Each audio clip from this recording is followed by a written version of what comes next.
to the infrastructure sector, which is a big picture, which depends on the economic growth.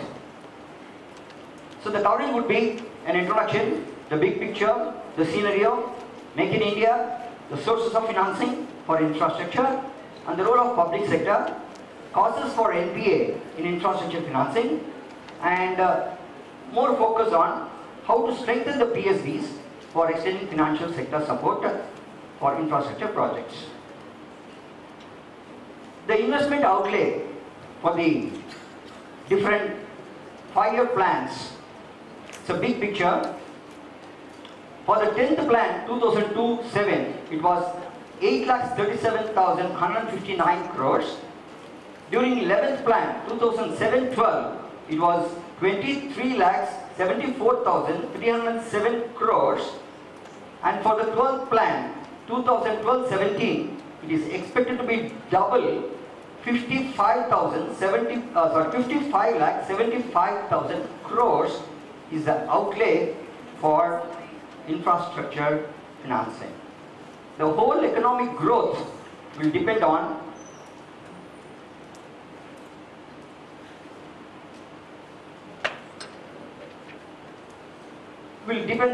how the money is going to be pumped into the infrastructure, which ultimately is going to see our Indian economy growing at the present benchmark of 7.8% GDP. It's a wonderful time to see that. In the budget 2015, 70,000 crores have been allocated for this 5-year plan, and a lot of expectation from the infrastructure growth, so that we can, as an economy, can grow. The infrastructure sector includes power, roads. Almost 80% of the infrastructure funds go for NHAI, National Highways Authority of India, and airports, shipping, coal, mining, petroleum, and renewable energy, and pumps. These are part of the infrastructure which we are talking about. The investment outlay which we have seen, this is the share of infrastructure in total bank funding. If you see, from 2002, it has gone up to 12.15%, and now it has come down to 10.4%. Mr. Rajiv was talking about NPA, and he was also explaining about what is NPA. I hope now you have a clear idea of what is NPA, and this is one of the major reasons why banks are hesitating to fund infrastructure projects. These are the sources of finance. All we know what is ECB, what is FDI, what is FII, right? Those funds are coming in, and there are so many instruments which are being in the capital market, particularly debt instruments market. And in fact, I have been hearing for the last almost 20 years that the debt market should be deepened, widened, and all that, but nothing is happening. And in fact, last 15 days back, last fortnight, I was in Ahmedabad attending the CII Confederation of Indian Industries, a seminar on infrastructure financing. They were also telling about the same thing, why it is not happening. However, the major role in infrastructure financing is played by public sector banks. I really don't know why. My basic question, of course it's my personal opinion, why public sector banks should be involved in infrastructure financing. They are commercial banks. They have to encourage savings. They have to finance commercial activities in the country. Why they should finance infrastructure? It's a big question mark. Because like the government had a very good idea of starting financial institutions focused for infrastructure development. IDBI. What is it IDBI stands for? Infrastructure development. Right? ICICI. What it stands for? Industrial Credit and Investment Corporation of India. What they are doing now? Doing commercial banking business, instead of focusing on infrastructure financing. 80% of the infrastructure financing are being funded by public sector banks, which is supposed to be done by investment bankers. And that is one of the major reasons why public sector banks are not interested in extending further finance to infrastructure industry. So the leading PSU banks in India, such as Bank of India, State Bank of India, Punjab National Bank, Bank of Baroda, Union Bank, Canara Bank, Bank of India, have a very major share. Out of the 80% of infrastructure financing, 80% of that financing is done by these major 6 banks. So that is the critical position of finance by public sector banks. For these banks, the exposure also poses a threat as compared to financial institutions who takes a major chunk of financing. And whenever banks finance, particularly for infrastructure projects, which is a long tenure project, the minimum period of a project lending would be starting from 10 years to 25 years. That is why recently a concept paper called 5/25 has been introduced by Government of India as to how banks can use this 5/25 methodology to finance infrastructure. Even if it comes to financing by public sector banks, it is mostly by consortium, which means a group of banks will be funding the project. The problem here is, because as a banker I have attended some of the consortium meetings, it's very funny, right? There will be a lot number of people who will be sitting in the consortium meeting. Anyway, that apart, we will see what causes NPS in infrastructure financing. The very basic skill which is required for bankers is credit appraisal. Very unfortunately, the banks is being focusing on more and more on liability products than asset products.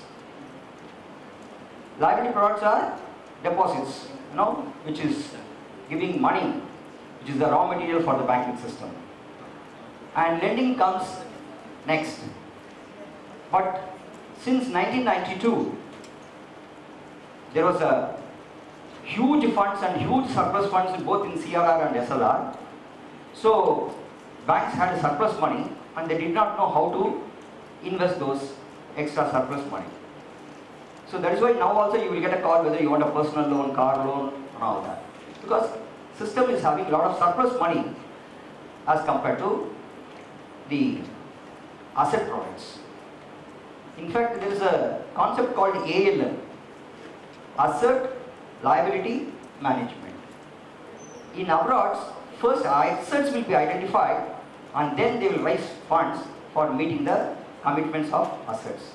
But in Indian banking system, we first raise the liabilities and then identify whether somebody wants loan or not. Now this is the mismatch and that's what is happening. So, mismatch in ALM, risk sharing, due diligence, impact of cash flows in the projects, and hold on projects. So when it comes to appraisal, recently the Deputy Governor of the Reserve Bank of India, Gandhiji, has clearly spoken just last week on 12th of August in a national seminar that he has identified the credit appraisal knowledge in the banking system has to be strengthened. It was surprising that many banks are using consultants for doing credit appraisal in the banking industry. Now, the focus is to be strengthening the insiders to have a very good credit appraisal systems. In fact, National Institute of Bank Management in Pune and Bankers Training College BTC in Mumbai is now going to focus more on developing the credit appraisal systems, and MBA finance students will have a very good scope because there is a lot of credit appraisals skills are required in the banking industry. If you focus on those areas, the career is going to be very good, and sky is not the limit for career in banking. The second biggest cause for NBA is checking of flow of capital. In fact, many banks, when they were submitted the proposal, don't even ask whether the capital has flown into the company. Because these infrastructure giants or big companies have a group of companies, the capital flow from different companies within the group. And these are all book entries, may not be actual funds will be flowing into the project. So they don't even check whether there is actual flow of capital into the project by the company, which is mainly the borrowers. And as I said, there is a mismatch in ALL. The deposits are normally for a duration of starting from 15 days to maximum of 5 to 10 years. And today you know the trend in bank deposits. The shorter period duration deposits carry more weight than the longer duration deposits. So people going for short-term deposits rather for long-term deposits. So banks, what do? They take small period deposits and they have to invest in a long-term projects when it comes to infrastructure. So 25 years commitment, 1 year deposit, commitment for 25 years. So there is a huge mismatch in the assets and liability in terms of duration of the funds. So normally in an average the bank deposits is between 3 to 3.5 years on the liability side, whereas on the asset side the term loans to infrastructure loans all starts from anywhere between 5 years to 25 years. So total mismatch of asset liability management. Now that's what our Reserve Bank of India Deputy Governor has been focusing on telling the banks to see that they don't have the mismatch in asset liability management. The fourth important point is on risk sharing. Because it's a consortium, it is the sponsors who is the main borrowers, the consortium, group of different banks, government and the authorities. All put together, they have to share the risk. But in reality, the most of the risk is absorbed by the financial institutions and banks rather than by the government. A good story was told very recently. You know owl? Bird, right? Owl. That owl was there sitting on the tree, and one rat was seeing that it was being chased by the cat. So this rat went to owl and said, "Owl, please save me and give me the power of cat so that I'll become cat and I can make the cat become afraid of me." The owl said, "Sadastu, don't worry, you will become a cat." The rat went very happily, and after 15 days, the cat said, "I could not catch this rat. Now my time is becoming very worse. I am not able to eat." So it asked rat, "What did you do?" The rat said, "I went to owl and got blessed." "Oh, is that the matter?" The cat also went to the owl and said, "My problem is not able to catch and dogs are chasing me. So I should become like a dog."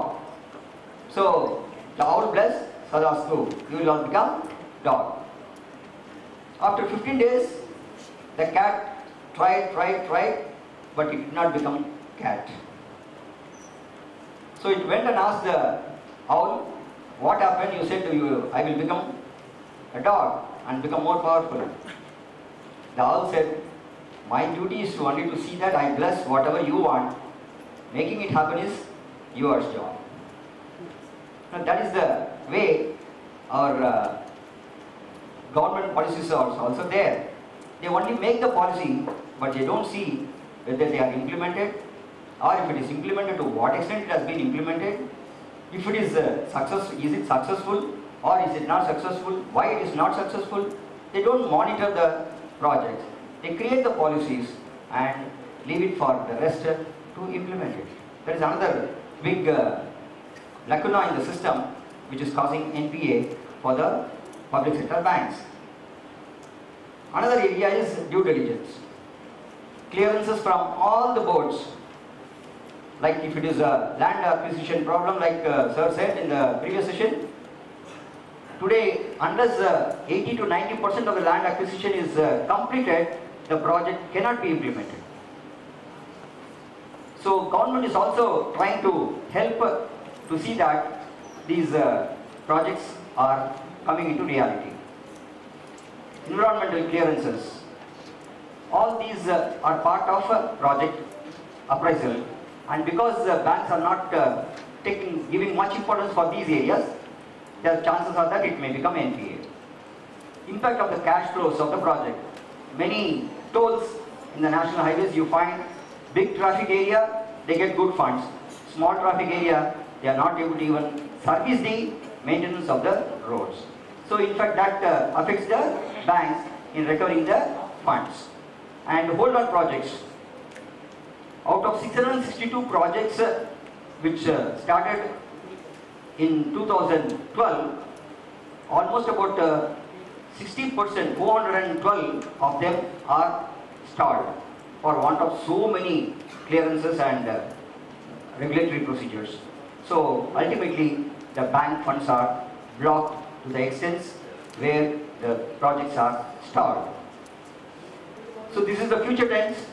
You see the mining, iron, steel, power, telecom, other industry, infrastructure, aviation, all put together as a share in the stressed advances are touching about 43% of the total advances. Now, how to strengthen the public sector banks for extending financial support? First, as I told you, the skill sets of their credit appraisal should be strengthened.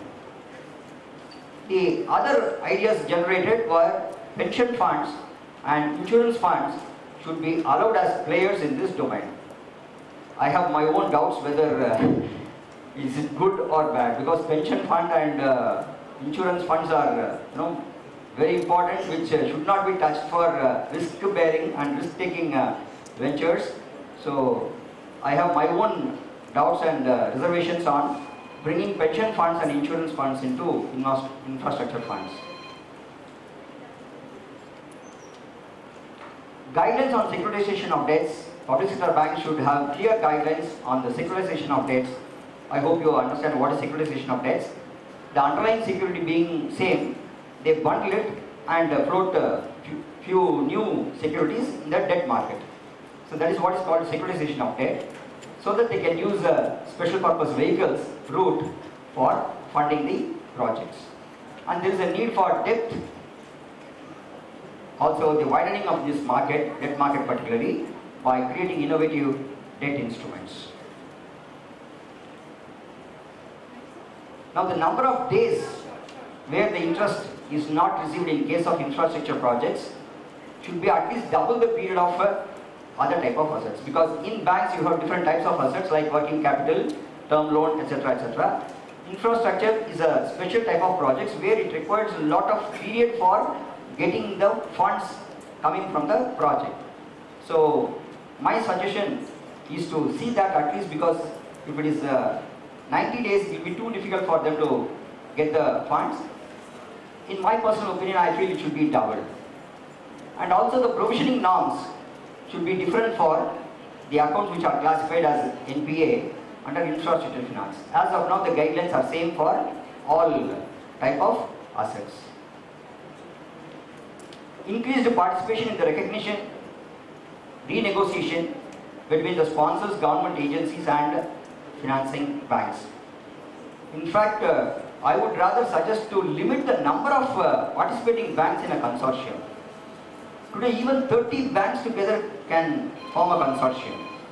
If that be the number, it becomes too difficult for them to raise a voice in a consortium meeting. And that's what actually happens. I told you, I have a good experience of participating in the consortium meetings, and the small banks can't even open their mouth, even though they know that project is not feasible or it is violating some of the rules.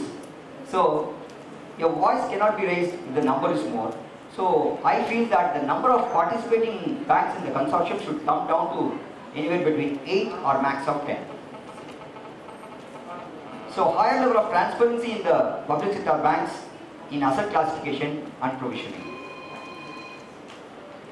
Because the tendency of the banks is to hide the NPAs or restructure the NPAs or flout the rules, but if there's a high level of transparency, definitely it will make a lot of difference. Thank you very much. These are all my